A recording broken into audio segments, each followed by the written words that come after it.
झांसी में बुधवार सुबह देखने को मिला बड़ा सड़क हादसा, जहां ट्रैक्टर ट्रॉली में सवार होकर मूंगफली उखाड़ने के लिए जा रहे थे ललितपुर के 12 मजदूर।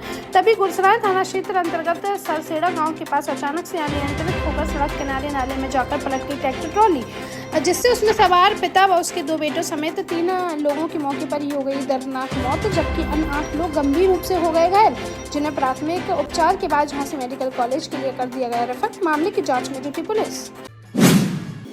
ललितपुर में मध्य प्रदेश के सागर जिला अंतर्गत बीना थाने की पुलिस ने स्थानीय पुलिस के साथ नेहरू नगर मोहल्ले में स्थित एक मकान में की छापेमारी, जिसमें से 3 नाबालिग छात्राओं को किया गया बरामद। पुलिस ने बताया कि एक दिन पहले सोमवार को स्कूल जाने के लिए घर से निकली थी 3 नाबालिग छात्राएं। इसके बाद वह हो गई थी लापता, जिनकी गुमशुदगी की रिपोर्ट कराई गई है दर्ज। छात्राएं सागर से कैसे पहुंची ललितपुर, इसकी जाँच में जुटी पुलिस। जालौन में दिवाली के पहले घर की पुताई के लिए मिट्टी खुदाई के दौरान टीला खिसकने से दब गई मां और बेटी, जिससे इलाके में मच गया हड़कंप। स्थानीय लोगों ने कड़ी मशक्कत के बाद दोनों को निकाला बाहर, जिसके बाद उन्हें इलाज के लिए ले जाया गया सामुदायिक स्वास्थ्य केंद्र रामपुरा, जहां चिकित्सक ने किशोरी को कर दिया मृत घोषित। वहीं मां का चल रहा है इलाज। रामपुरा थाना क्षेत्र अंतर्गत कुसीपुरा गाँव की यह घटना। शव को पोस्टमार्टम के लिए भेजकर पुलिस ने मामले की जाँच की शुरू। झांसी में मंगलवार देर रात 24 घंटे से लापता किशोर का निर्माणाधीन टैंक में पड़ा मिला शव, जहां कोतवाली थाना क्षेत्र अंतर्गत नारायण बाग के पास मद्रासी कॉलोनी में रहने वाला 16 वर्षीय सुमित सोमवार शाम को घर से निकला था आज समोसा लेने के लिए बाजार, जिसके बाद वह लौटकर नहीं आया घर वापस। सीसीटीवी कैमरे खंगालते हुए टैंक के पास पहुंची पुलिस तो उसमें पड़ा हुआ था उसका शव। मां का आरोप है कि उसके बेटे से चिढ़ते थे मोहल्ले के कुछ युवक, उन्हीं ने किया है उसका मर्डर। शव को पोस्टमार्टम के लिए भेजकर मामले की जांच में जुटी पुलिस।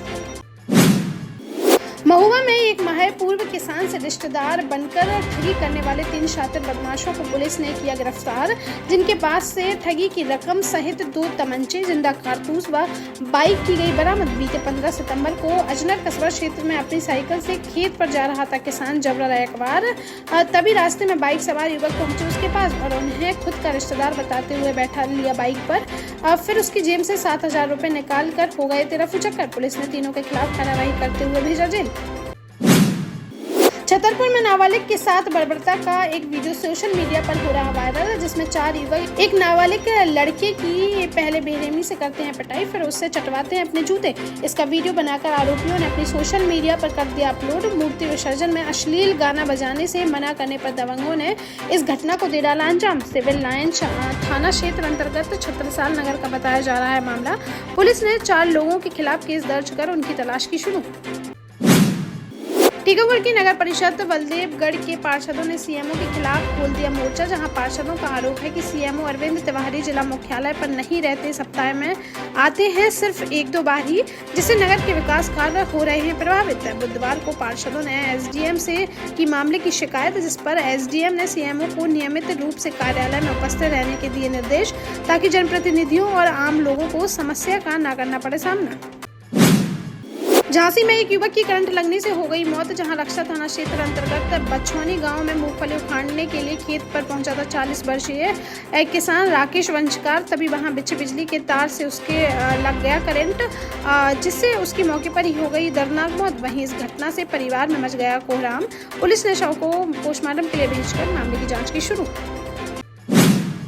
भिंड के अटेर अनुविभाग के रमा गांव में पदस्थ पटवारी आदित्य कुशवाहा को लोकायुक्त की टीम ने 8,000 रुपए की रिश्वत लेते हुए किया गिरफ्तार। आरोपी ने फरियादी से जमीन विवाद के चलते आदेश का पालन कराने के लिए रुपयों की थी मांग, जिसे देने के लिए पटवारी के घर पहुंचा फरियादी। तभी लोकायुक्त की टीम ने प्लानिंग के तहत उसे रिश्वत लेते हुए रंगे हाथों कर लिया गिरफ्तार। झांसी की मऊरानीपुर कोतवाली पुलिस को मिली बड़ी सफलता, जहां हाईवे के बाद त्राहे से एक शातिर अभियुक्त को किया गया गिरफ्तार, जिसके पास से चोरी का माल, अवैध तमंचा व कारतूस किया गया बरामद। कार्रवाई करते हुए शातिर बदमाश को भेजा गया जेल। ललितपुर में बुधवार को कल्याण सिंह सभागार में रबी उत्पादक गोष्ठी का किया गया आयोजन, लेकिन इसमें नाराज किसानों ने हिस्सा लेने से कर दिया मना और बाहर धरने पर बैठ गए उक्त किसान, जिन्होंने आरोप लगाया कि उन्हें बोलने का नहीं दिया जा रहा है मौका, उनकी समस्याओं को किया जा रहा है नजरअंदाज। बोले जो पैसा लेकर आए बस उनको ही बोलने का दिया जाता है मौका। किसान नेताओं का कहना है कि खाद की जा रही है कालाबाजारी, लेकिन शिकायतें करने के बावजूद नहीं की जा रही कोई कार्रवाई।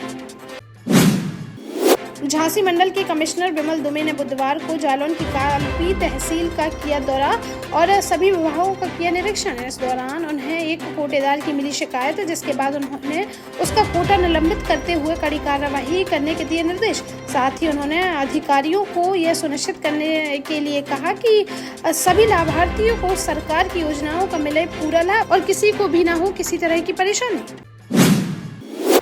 सागर के देवरी में बाईपास स्थित कासखेड़ा पुलिया के पास बुधवार को सड़क किनारे पड़ा मिला एक 25 वर्षीय युवक का शव, जिसे देखकर स्थानीय लोगों ने पुलिस को दी सूचना। मौके पर पहुंची पुलिस ने घटनास्थल का किया निरीक्षण और शव की शिनाख्त करने का किया प्रयास, लेकिन नहीं हो सकी उसकी पहचान। शव को पोस्टमार्टम के लिए भेजकर मामले की जांच में जुटी पुलिस। झांसी के आयुक्त सभागार में मंडलायुक्त विमल कुमार दुबे की अध्यक्षता में संभागीय परिवहन प्राधिकरण की बैठक का किया गया आयोजन, जिसमें मंडलायुक्त ने सवारी गाड़ी परमिटों को समय नवीनीकरण न कराने वाले वाहन स्वामियों के विरुद्ध अपनाया कड़ा रुख और कहा कि बसों के प्रपत्रों को पूर्ण करने में कोई लापरवाही नहीं की जाएगी स्वीकार। साथ ही कहा कि यदि किसी भार वाहन का ओवरलोड के अपराध में 3 बार किया जाता है चालान, तो उस स्थिति में शमन शुल्क न जमा कराकर उसके परमिट के विरुद्ध निरस्तीकरण की जाएगी कार्रवाई। झांसी में सैकड़ों कन्याओं के विवाह आयोजित करने वाली संघर्ष सेवा समिति एक और जरूरतमंद बेटी का बनी सहारा, जहां इतवारीगंज निवासी एक बेटी अलीशा खान को डॉक्टर संदीप सरावगी ने संघर्ष सेवा समिति परिवार में एक और अन्य सदस्य के रूप में किया सम्मिलित है। अलीशा के पिता शकील अहमद दर्जी का करते हैं काम, जिन्होंने अपनी बिटिया के विवाह में बड़े भाई की तरह डॉक्टर संदीप सरावगी को किया आमंत्रित, जिस पर उन्होंने अपनी तरफ से बेटी के विवाह में हर कमी को पूरा करने का किया वादा और कहा कि हमारी समिति सदस्य स्वयं को समझते हैं बहुत सौभाग्यशाली कि हमें कन्याओं के विवाह में सहयोग करने और सम्मिलित होने का मिलता है अवसर। वह आगे भी इस प्रकार के कार्यक्रम करते रहेंगे आयोजित और जरूरतमंद बेटियों का हमेशा बनेंगे सहारा। टीकमगढ़ जिले के बड़ागांव थाना क्षेत्र के समर्रा गांव में बीती शाम किसान के खेत के पास निकला करीब 10 फीट लंबा अजगर, जो बकरी को दबोचने के बाद उसे निगलने की फिराक में था। इसी दौरान किसी किसान की उस पर पड़ी नजर और फिर खेत में अजगर निकलने के आसपास फैल गई खबर, जिस पर काफी संख्या में मौके पर पहुंच गए लोग। सर्प मित्र को बुलाकर ग्रामीणों की मदद से किया गया रेस्क्यू और बोरी में बंद कर जंगल में ले जाकर छोड़ दिया गया विशालकाय अजगर। तब जाकर सभी ने ली राहत की सांस। ललितपुर के मड़ावरा थाना क्षेत्र अंतर्गत एक गांव से 17 वर्षीय नाबालिग लड़की के अपहरण का मामला आया सामने, जहां बीते रोज जब मूर्ति विसर्जन में शामिल होने गए हुए थे परिवार के सभी लोग, तभी घर पर से अकेली किशोरी हो गई गायब। पिता की तहरीर पर पुलिस ने नामजद युवक के खिलाफ अपहरण का केस दर्ज करते हुए लड़की की तलाश की शुरू। देश का जाना माना सैनफिन ग्रुप आपके लिए फिर लाया है झांसी में वास्तु के हिसाब से फ्लोर प्लान सहित एक शानदार टाउनशिप, जिसमें सुरक्षा की दृष्टि से सीसीटीवी, एक ही ग्रैंड गेट से एंट्री और एग्जिट, चौड़ी सड़कें, parking, car wash area, senior citizen and international fountain parks, swimming pool, gym, badminton, tennis आदि courts, school, hospital, shopping mart आदि कई सुविधाएं। इसीलिए तो हम झांसी में लोगों की पहली पसंद। 12 साल पहले अपने स्टार्टअप के साथ ही योग्य नेतृत्व, अनुभवी टीम और सक्षम सेंट्रलाइज और उत्तरदायी प्रबंधन के बल पर सबको घर गुणवत्ता के साथ समय पर घर की योजना के तहत सैनफिन समूह ने बहुत ही कम समय में 1500 से ज्यादा यूनिट्स को दिया है कब्जा। समय पर डिलीवरी से हमारे ग्राहकों में बड़ा है विश्वास और मिली है संतुष्टि। सैनफिन समूह ने बहुत कम समय में Sanfin Ashok city, green homes residency, green homes city, Sanfin Ashok valley, Delhi public school, Sanfin शाखा, केन सैनफिन अस्पताल सहित कई अन्य परियोजनाओं के साथ नई झांसी के निर्माण में स्थापित किया है एक बड़ा मुकाम। तो आप भी आज ही आइए अपने परिवार के साथ और कीजिए अपने सपने साकार।